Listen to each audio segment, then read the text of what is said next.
In this video I'm going to show you how you can get Instagram on the Nintendo Switch. First, you will need to go into System Settings. Now here we want to go and select Internet and then Internet Settings.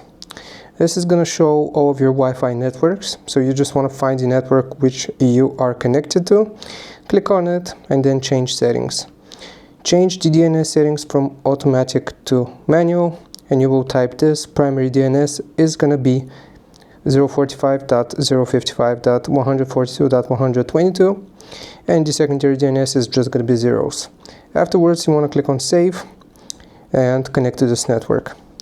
Once you do that, it should tell us that registration is required, so just click on Next, and it's going to take us to a web browser.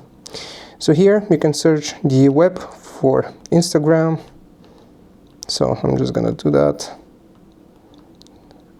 I'm gonna type Insta. Okay, done. Okay, and now we should get Instagram at the very top. So you can see we have Instagram right here, and you can just click on it to open it up, and it's gonna give you the option to sign into your account, and that's basically how you do it. I hope this helps. Leave a like and sub, and I will see you next time.